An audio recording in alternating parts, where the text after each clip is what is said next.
Yo, what's up everybody, FornaTRON here, and today we're going to be doing my Lies of P full game review. This is because you loved my Lords of the Fallen one so much, so let's get into it. Story, I give it a 16 out of 20. Lies of P has a great, effective intro that gets you into the game setting and story. I like that they get you into gameplay right away, but I'm not a fan of the slow walking during the tutorial section. More games need to use this approach. Let the game tell the story. Let the gameplay get you into the aesthetic of what to expect. So I respect Lies of P for adopting this approach. The slideshow cinematic after the first boss was effective and helps set the mood for the game's atmosphere and gives you just enough backstory to keep you interested in the game's lore. The cutscenes in this game are very effective and very FromSoftware inspired, which I am a huge fan of. Definitely adds to the atmosphere rather than just being there for the sake of being there. Overall, the story was great. Cool take on the OG Pinocchio story. Not really my thing, but I think it's a creative niche to get into. I could definitely see the creator's inspiration for Bloodborne, Eldenring, and even movies like The League of Extraordinary Gentlemen. A world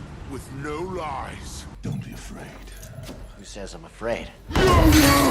Graphics, 18 out of 20. Character models look amazing in this game. All the puppets and enemy NPCs have so much detail. The story NPCs look great and all have their own unique characteristics. Environments look great in this game, but most, if not all, Unreal Engine games have amazing looking environments. One gripe that I have with the aesthetic of Lies of P is everything has an artificial looking sheen to it. Also, I felt that some of the assets just look like the generic Unreal Engine asset store just thrown in. The special effects in this game look incredible. Great effects for special attacks and items. Game definitely shows signs of polish and great art direction. Animations were great. One gripe that I have that many have had is I don't really care for the sporadic, random animations of the puppet NPCs. I get it, but from a gameplay perspective, it just made it hard to get used to the enemy timings. Also, the roll animation is just slightly not where it should be, even at the latest equip load. Sound, 15 out of 20. The ambient sounds in this game are great. You really get the sense of beauty and fear and the game is trying to portray with the story. The big standout for the OST in this game was the Fascination track.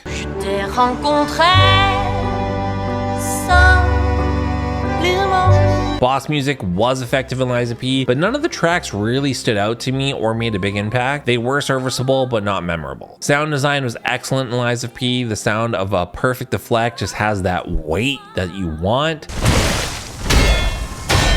Play this game with some good over-ear headphones and it's a real treat. The variety in music and sound is also very good. I never felt like I was listening to something on repeat. Every area, biome in the game had its own vibe, which really worked well for me. Gameplay, 20 out of 30. The controls were very fluent and definitely had some polish to them. It is kind of a mixed hybrid of Bloodborne and Sekiro, which I think is exactly what Lies of P is aiming for. The mechanics in this game were very ambitious and sound amazing on paper, but I felt there was just too much crammed into one game, which definitely made the impact of each mechanic suffer. Mixing in general RPG stats with Legion arm upgrades, P organ upgrades, and different weapon upgrades and scaling was just too much in my opinion. I know people are going to rage in the comments saying that they loved all of these things and how they were incorporated in the game. But Sekiro is an action game for a reason. FromSoft knew mixing in RPG stats would just mess with the flow of the game. So Lies of P definitely ran into this problem with having to balance the upgrade systems. Just recently in their DLC announcement, Lies of P director Ji-Won Choi announced they would be removing the rolling mechanic upgrade being locked behind a P organ upgrade, which I think is 100% the right decision to make. No core movement mechanic should be locked behind an upgrade. That is why the ADP stat never repeated beyond Dark Souls 2. Also, another gripe I had is the same with almost all Unreal Engine games, same as it was with Lords of the Fallen. And I know for some, this is a hard concept to understand, but Unreal Engine being a desirable engine to use because it has a lot of built-in assets and templates, it also has built-in enemy AI parameters, which I assume a lot of these developers are using, if not some form of. The reason I say this is because basically in every Unreal Engine Souls-like I play, the enemies have near frame-perfect hit tracking. In Lies of P, I witnessed many times enemies and mini-bosses who would clip through level geometry and land perfect hits on me, even though they should have been blocked by said level geometry. This occurs so much that it just makes the game feel like a cheat. Enemy variety in Lies of P was good. You have a range of puppet-style enemies and humanoid NPC enemies and monsters, etc. They are mixed around enough to where I never felt like I was fighting the same mobs over and over, which is nice. boss quality, I rated low for Lies of P. Not that the boss models themselves weren't creative, it's just the boss mechanics. Before you start spamming get good, the fact that on Steam only 14% of players have gotten most of the endings in this game shows that few are actually finishing the game. The bosses have questionable hitboxes, and I just find that they give very little windows to get big damage or to punish. I also found plenty of times bosses would throw a 4-hit combo at me and then almost immediately followed up with another 3-hit combo, essentially making it a 7-hit combo. So if you're not perfect with your deflects, you're essentially dead. Asmongold said it best, I never felt like I was getting better at the game after defeating a boss, I was just getting better at learning that boss's particular timing. That is one of the genius things with Souls games, especially Sekiro. Yes, each boss has its own timing, but you learn more about the rhythm of sword fighting and also utilizing skills like Mikiri counter and add it to the workflow of your fighting style. The game rewards you with higher posture buildup and quickly gaining finishing blows to the boss. Whereas in Lies of P, your perfect deflects may reward you with a short window to get in a heavy attack and then get the visceral on the boss. But some bosses give you a narrow window of opportunity to get in any heavy attack, making all those perfect deflects worthless. The pacing in this game was good. I never felt like I was slogging through areas for no reason. You move from biome to biome at a great pace, giving the game lots of variety in scenery and enemy types. Replayability is okay in Lies of P. Sure, you can replay with different stats, but all the builds amount to just melee builds, so unless you really love the story of Lies of P and want to see all the endings, then there isn't a huge incentive to replay the game since the play styles don't vary that much. Technical, 10 out of 10. This game runs amazing on PC from day one. Releasing a demo a few months prior was definitely a good call because it gave NeoWiz the time to really polish Lies of P before release. I have a previous gen RTX 3080 and I was able to run this game on max settings at 1440p, never going below 120 frames per second. I didn't experience any stutter or game crashes. The only bugs I encountered was sometimes my character would get stuck in a fall animation if I tried jumping over level geometry. Lies of P has released several updates since the game's release, improving on playability and stability for consoles and PC. As I mentioned previously in the review, Lies of P director Ji-won Choi released a director's letter where he announced that they are currently working on DLC for Lies of P and also announced some playability enhancements to the core game by removing the role upgrade via P organ and also making more quartz available from the vendor for purchase. This means they are actually listening to player feedback, which I super appreciate. Overall, 79 out of 100. Lies of P is a good game. It is definitely the best Souls-like created by a non-FromSoftware developer. I think the team at NeoWiz listening to player feedback, their next release will definitely be one to look out for. Although I had my gripes while playing Lies of P, there are a lot of good things about this game that definitely make it worth checking out. I just hope with their next game that they fine-tune their hitboxes a little better and also work on the rhythm and balance of bosses and enemy attacks. Change it up from just having to learn the movement patterns of each boss individually and find a way to make each boss feel like an accomplishment and like you're actually getting better at the game as a whole and not just that particular boss. I still would rather play Dark Souls 2.